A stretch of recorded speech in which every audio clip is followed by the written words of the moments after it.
దౌర్జన్యకాండ ఏ విధంగా జరిగింది, ఎక్కడైతే స్వచ్ఛందంగా రైతులు పోటీ చేశారో ఆ పోటీ చేసిన రైతుల పట్ల ఈ ప్రభుత్వంలో ఉన్నటువంటి తెలుగుదేశం పార్టీ నాయకులు ఏ విధంగా వారిపైన దౌర్జన్యాలు చేశారో కొన్ని ఉదాహరణలు మీ ద్వారా ప్రజలకు తెలియజేయాలని, విజయనగరం జిల్లా ఎస్కోట మండలం కొల్లపూడిలో బీజేపీ నాయకుడు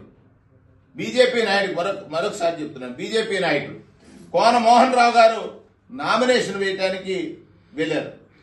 కలిపూడి ఎంపీటీసీ స్కూల్ పోలింగ్ కేంద్రానికి వెళ్ళగా ఆయన్ని టీడీపీ నాయకులు అడ్డుకుని లోపలకు వెళ్లేందుకు ప్రయత్నిస్తే కుర్చీలు పైకి విసిరేసినటువంటి ఒక ఘటన.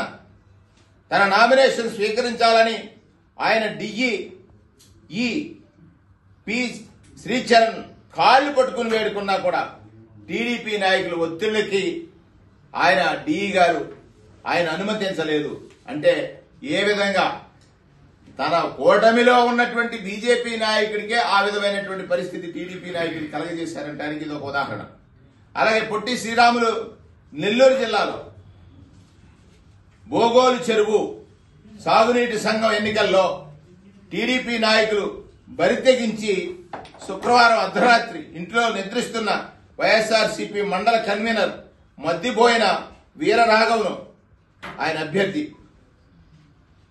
దగ్గుబాటి కొండయ్యను పోలీసుల ద్వారా బలవంతంగా స్టేషన్కు తరలించి సెల్ ఫోన్లు స్వాధీనం చేసుకున్నటువంటి విధానం కూడా మీ ద్వారా ప్రజాస్వామ్యవాదులందరికీ కూడా తెలియజేస్తా ఉన్నాను.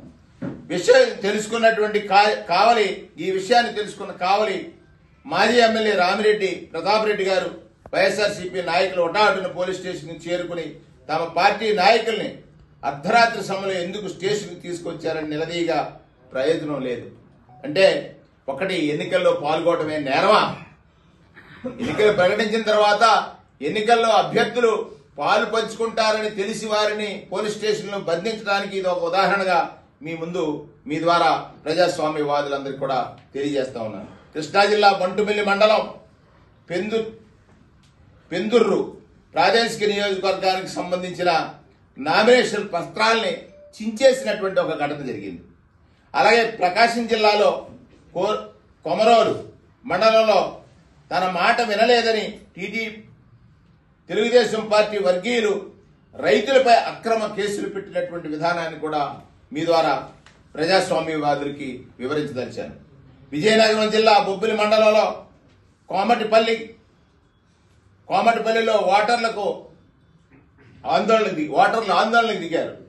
300 మంది ఓటర్లు ఉంటే కేవలం 12 మందిని మాత్రమే లోపలికి ఎలా అనుమతిస్తారని పోలీస్ స్టేషన్ వద్ద ధర్నా చేసినటువంటి ఒక ఘటనను కూడా ప్రజాస్వామ్యవాదులందరికీ కూడా మీ ద్వారా వివరిస్తా ఉన్నాను. అనంతపురం జిల్లా ఎల్లనూరు మండలంలో పులివెందల బ్రాంచ్ కెనాల్ పీబీసీ సాగునీటి సంఘానికి నామినేషన్ వేయకుండా జడ్పీటీసీ సభ్యుడు భోగతి ప్రతాప్ రెడ్డిని పోలీసులు అడ్డుకున్నారు.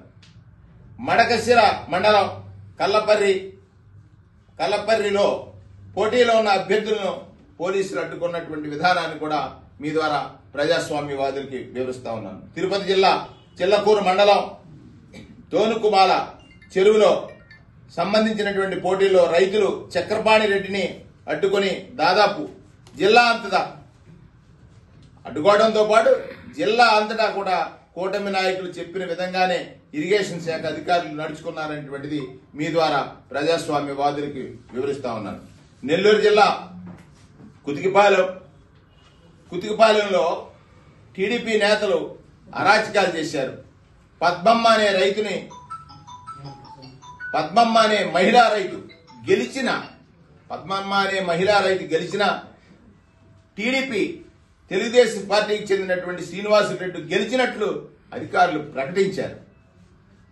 ఇంకా ఒక అడుగు ముందుకేసి ఒక అధికారి అయితే, నువ్వు మాజీ ఎమ్మెల్యే అయితే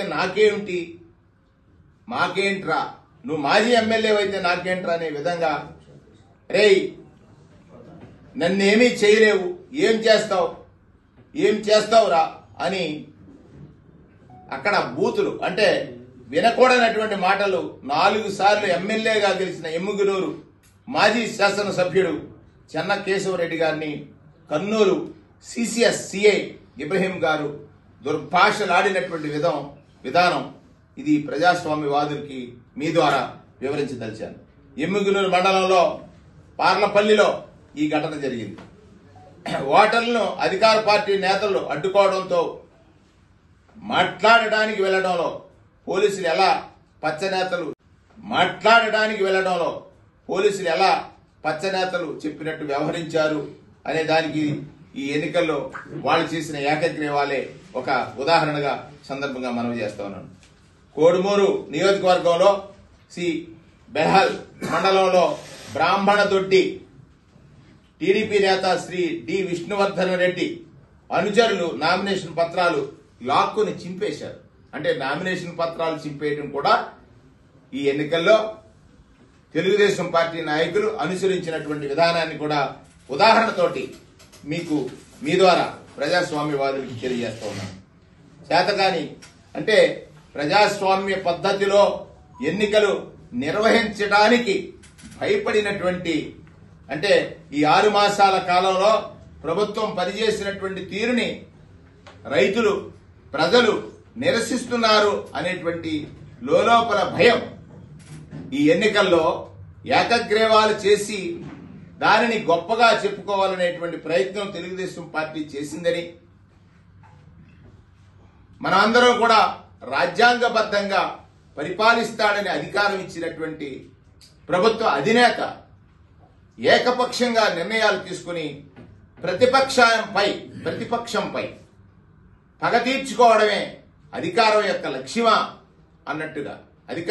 లక్ష్యం అన్నట్టుగా ఈ పాలన సాగుతున్నటువంటి పరిస్థితిని మీ ద్వారా రాష్ట్ర ప్రజానీకానికి వివరించాలని ఈ సందర్భంగా ఈ ప్రధానమైనటువంటి ఉదాహరణలతో వీఆర్ఓల్ని గ్రామ సచివాలయాల్లో ఉండకుండా వారి విధులు సక్రమంగా నిర్వహించకుండా వారిని ఎంఆర్ఓ ఆఫీసుల్లో బంధించి ఉంచడాన్ని వైఎస్ఆర్ కాంగ్రెస్ పార్టీ తీవ్రంగా ఖండిస్తుంది. చివరికి కవరేజ్కి వచ్చినటువంటి మీడియా పైన కూడా దాడి చేసినటువంటి ఘటనను కూడా వైఎస్ఆర్ కాంగ్రెస్ పార్టీ తీవ్రంగా ఖండిస్తుంది. ఎన్ని పనులు చేసినా నో డ్యూస్ సర్టిఫికెట్లు పొందలేని స్థితిలో ఈరోజు రైతులు ఉన్నారనంటే ఇది ప్రజాస్వామ్యమా, నియంతృత్వమా?